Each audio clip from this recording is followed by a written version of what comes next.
Keep going, keep going, keep going, keep going. Right, lower her down gently.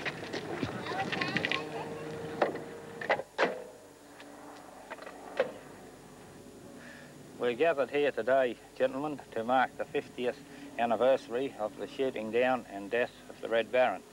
As you know, he was a famous man in aerial warfare, having been the top-scoring ace in World War I. In his memory, I will ask you to bow your heads for 1 minute.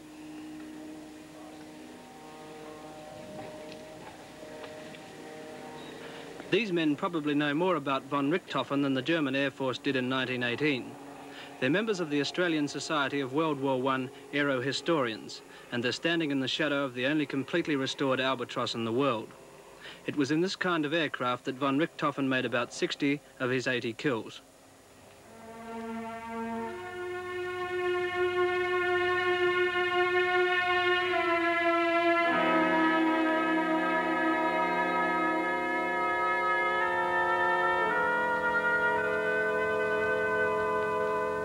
Richthofen has always been something of an Australian legend, chiefly because several Australians claim to have shot him down from the ground. It was a group from the Australian Flying Corps who fired the salute at von Richthofen's funeral.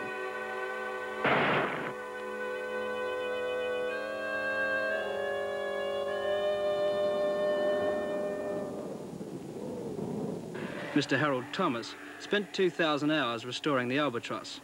Wasn't it unusual to revere an enemy pilot? No, not in the least. Not in the least, no.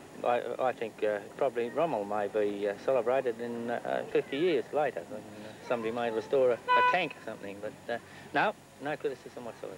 Why do you think Richthofen was above all other pilots? Why was he so good? Well, I say because he applied science to aerial fighting. He fought on a scientific basis. He studied aerial fighting and applied scientific principles to aerial fighting. He was at some disadvantage in a plane like this, wasn't he? A slight disadvantage. This aeroplane was structurally not as strong as it, shall we say, could have been, but with modifications it was brought up to the required strength. But while he was using this aircraft, he was definitely at a disadvantage.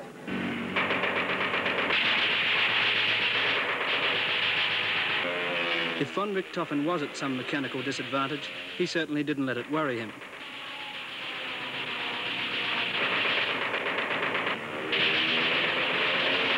He was a cool and systematic killer. Silver mugs were made to commemorate each score. He once wrote, "My father discriminates between a sportsman and a butcher. The latter shoots for fun. When I've shot an Englishman, my hunting passion is satisfied for an hour." The eldest son of an aristocratic family, Manfred first joined the cavalry, but he was always being thrown from his horse, and after an inglorious charge, he was moved to a supply unit. Maschine ist startbereit. Technisches Personal. Machen Sie das Feld frei. He sought a transfer to the Air Force, and after wrecking 2 aircraft in his first 2 solo flights, he advanced quickly to become the greatest ace of the war.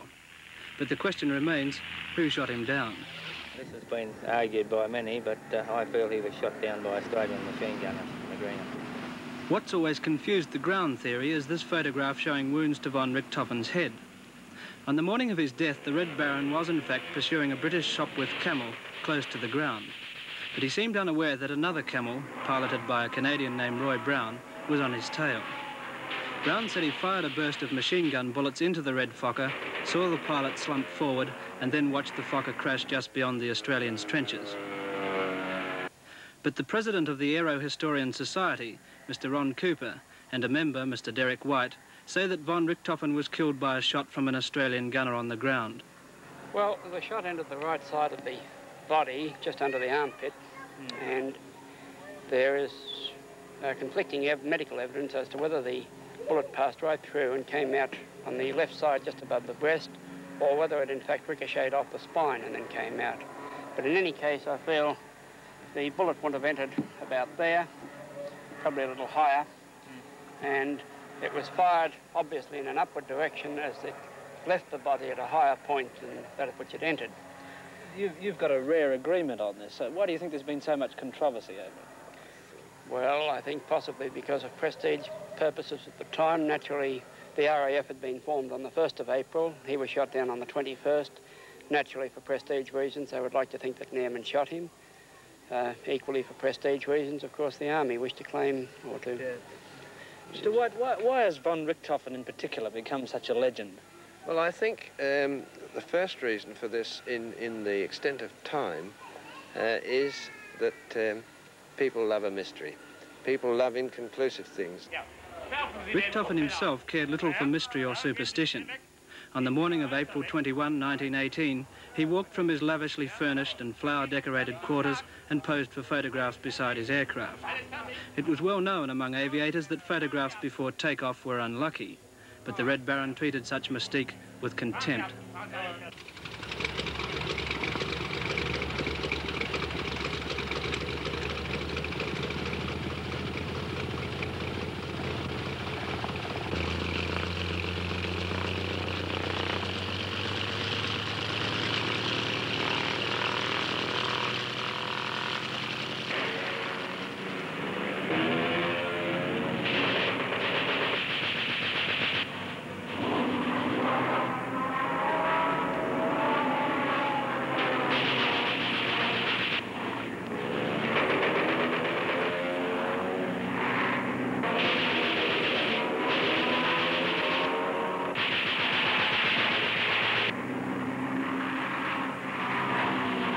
There's not even agreement as to the time of von Richthofen's death.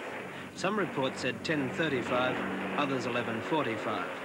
But one thing is certain, there was only one Red Baron.